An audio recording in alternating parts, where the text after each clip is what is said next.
লাহৰীঘাটত লুইতৰ খহনীয়াৰ তাণ্ডৱ লাহৰীঘাটৰ বৰহলৌকান্দাত যোৱা কেইদিন ধৰি খহনীয়াই ভয়ংকৰ ৰূপ ধাৰণ কৰিছে ইতিমধ্যে বৰহলৌকান্দাত খহনীয়াত গৃহহীন কেইবাটাও পৰিয়াল বহু পৰিয়ালে নিৰাপদ আশ্ৰয় বিচাৰি সুৰক্ষিত স্থানলৈ ঢাপলি মেলিছে খহনীয়াই ভাবুকি মাতিছে লুইতৰ মথাউৰিলৈ খহনীয়া প্ৰতিৰোধৰ বাবে ব্যৱস্থা গ্ৰহণৰ বাবে চৰকাৰক অনুৰোধ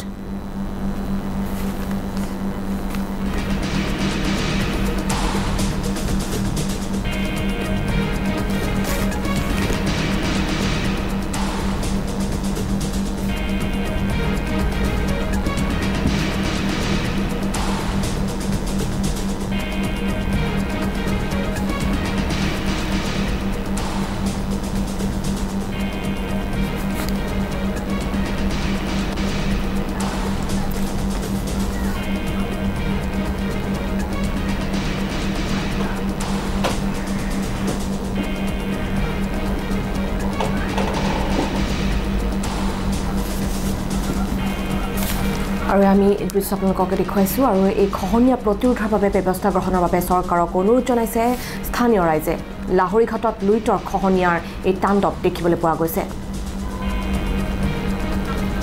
আৰু বিষয়ে আমাক অধিক খবৰ দিব আমাৰ সাংবাদিক আবুল কালামে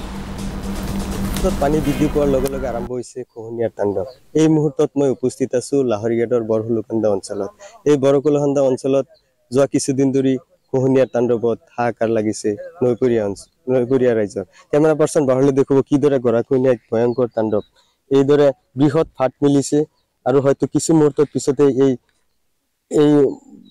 বিস্তীৰ্ণ অঞ্চলে গৰাখহনীয়াত যাব ইতিমধ্যে এই গৰাখহনীয়া আজি এপহক ধৰি আৰম্ভ হৈছে আৰু এই গৰাখহনীয়াই এই অঞ্চলৰ প্ৰায় কেইবাটাও পৰিয়াল গৃহহীন হৈছে আৰু এই কেমেৰা পাৰ্চন বাহিৰলৈ দেখুৱাই আছে কিদৰে এই অঞ্চলৰ ৰাইজ নিৰাপদ আশ্ৰয় বিচাৰি নিজৰ ঘৰ দুৱাৰ লৈ ঢাপলি মেলিছে ইতিমধ্যে চৰকাৰে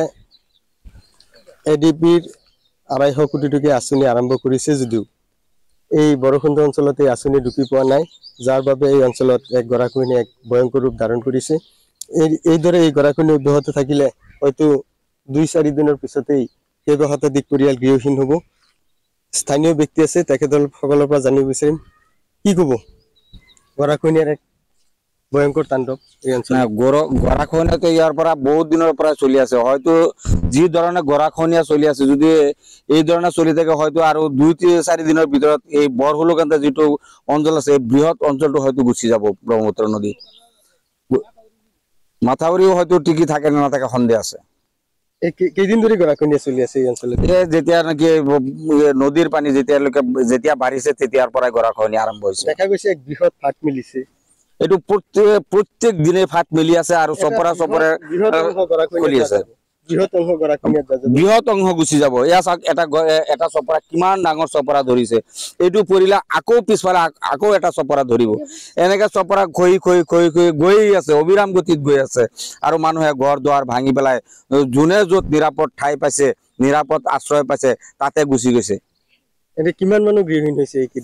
এইকেইদিনত কম 10-15টা পৰিয়াল গৃহহীন হৈছে এতিয়া চৰকাৰলৈ জলসম্পদ বিভাগলৈ কি আহ্বান জনাব আমি চৰকাৰলৈ এটাই আহ্বান জনাও যে চৰকাৰে যিটো আঁচনি এটা লৈছে 250 কোটি টকা নে কিমান টকা মই সিমান এটা নাজানো এই আঁচনিটো এতিয়ালৈকে ইয়াত ঢুকি পোৱা নাই এই আঁচনিটো যদি তেওঁলোকে সফলভাৱে ৰূপায়ণ কৰে মই আহ্বান জনাম তেওঁলোকে যাতে এই আঁচনিটো ইয়াত সফলভাৱে ৰূপায়ণ কৰে আৰু এই গৰাখহনীয়াটো স্থায়ীভাৱে প্ৰতিৰোধ কৰে এইটো মই আহ্বান জনাম কেমেৰা পাৰ্চনক দেখাবলৈ পুনৰ অনুৰোধ কৰিছে কিদৰে এক বৃহৎ ফাট মিলিছে হয়তো মুহূৰ্তৰ ভিতৰতে এই বৃহৎ অংশ এই লুইতত যাব আৰু এজন স্থানীয় ব্যক্তি আছে তেখেতৰ পৰা জানিব বিচাৰিম কওকচোন কি ক'ব গৰাখহনীয়া হয় প্ৰবল গৰাখহনীয়া আৰু প্ৰবল গৰাখহনীয়া